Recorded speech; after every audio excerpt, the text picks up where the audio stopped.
నీది మొత్తం youth circle. యూత్లో మంచి బలం సంపాదించుకున్నావు.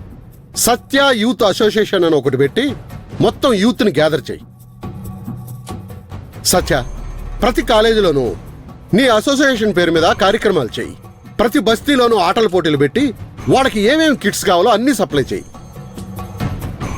అందుకు కావలసిన ఫండ్స్ అన్ని నేను ఏర్పాటు చేస్తాను. ఎవరు ఏ కష్టంలో ఉన్నా మన యూత్ టక్కన అటెండ్ అయ్యేటట్టు ఉండాలి. అలా చేశారనుకో మన పార్టీకి నాకు చాలా బలం పెరుగుతుంది. అన్నా, మీరు చెప్పినట్టుగానే యూత్ అసోసియేషన్ ఏర్పాటు చేస్తాను. ఇప్పుడు ఎలాగో చలికాలం కాబట్టి వయసులో పెద్దవాళ్ళకి కప్పుకోవడానికి రగ్గులు కూడా ఇద్దామన్నా. ఎవరికి ఏ అవసరం ఉన్నా మన యూత్ తక్షణమే వాళ్ళకి హెల్ప్ అయ్యేలా నేను చేస్తాను. చెయ్యాలి తమ్ముడు, ఎందుకంటే నా తర్వాత నా రాజకీయ వారసుడివి నువ్వే. కానీ కొన్ని పనులు మాత్రం నేను చెప్పినట్టు చెయ్యి. నువ్వు పాలిటిక్స్లోకి రాకముందే జనాలకి సేవలు చేసిన వాడివి. ఇప్పుడు కూడా అదే చెయ్యి. నువ్వు అలా చేసావనుకో పార్టీ హైకమాండ్లో నీకు మంచి పేరు వచ్చేలాగా నేను చూసుకుంటాను. మా బావకు పేదవాళ్ళంటే ప్రాణం. అనాథలంటే చాలు, వాళ్ళని కడుపులో దాచుకుంటాడు.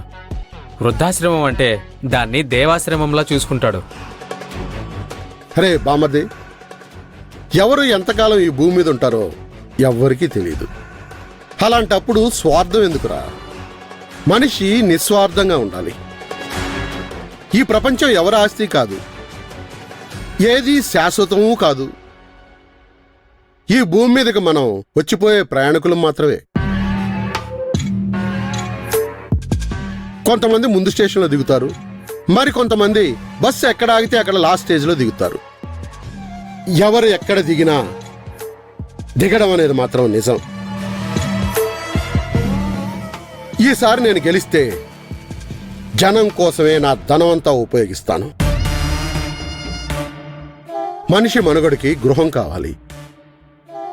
ఎంతమంది నా నియోజకవర్గంలో ఇల్లు లేని వారు ఉంటారో వాళ్ళందరికీ ఇల్లు కట్టిస్తాను. సూపర్ అన్నా. ఇంతవరకు ఏ నాయకుడు కూడా మీలా ఆలోచించలేదు. అదే తమ్ముడు, ఒక పక్క నుంచి యూత్కి నువ్వు సహాయం చేయి, ఇట్నుంచి పెద్ద పెద్ద పనులన్నీ నేను చూసుకుంటాను. ధనాశ అనేది మన దగ్గరకు కూడా రాకూడదు.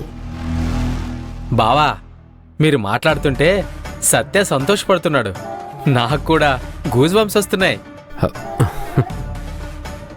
మనిషిని మృగంగా మార్చేది ధనాశే. సంపాదించినది శాశ్వతం కాదు. ఇది నాది అని తీసుకుని వెళ్లే వాళ్ళు ఎవరన్నా ఉన్నారా? దేహంలోని ఎముకలన్నీ మోపు కట్టిన కట్టెల్లా కాలిపోతాయి. వెంట్రుకలైతే ఎండుగడ్డలా మాడిపోతాయి. కండలు కరిగి బూడిదైపోతాయి. చూస్తూ చూస్తూ ఉండగానే కొండంత మనిషి కూడా కాలి బూడిదై కుప్పలా మిగిలిపోతాడు. అలాంటప్పుడు దానికోసం ఆశ ఎందుకు చెప్పు? ధనాశ అస్సలు ఉండకూడదు. ఏమంటావు తమ్ముడు? వస్తువులు డబ్బులు ఇవ్వడమే సేవ చేసినట్టు కాదన్నా. ఇప్పుడు మీ నోటి నుంచి వచ్చిన అమృతం లాంటి మంచి మాటలు చెప్పడం కూడా ఒక రకమైన సమాజ సేవ చేసినట్టే అన్నా. మీరు మాట్లాడుతుంటే నిజంగా నాకు జనానికి ఏదో చెయ్యాలనుందన్నా. మీరు నన్ను చాలా సపోర్ట్ చేస్తున్నారు. అది నా అదృష్టం అన్నా. నీకెప్పుడో చెప్పాను, నువ్వు నా తమ్ముడివని. నీకిష్టం వచ్చినట్టు నువ్వు చెయ్యి. సరే అన్నా, వస్తాను. ఏంటి బావా, మీరు మాట్లాడుతుంటే మంత్రాలు చల్లినట్టుగా ఉంది.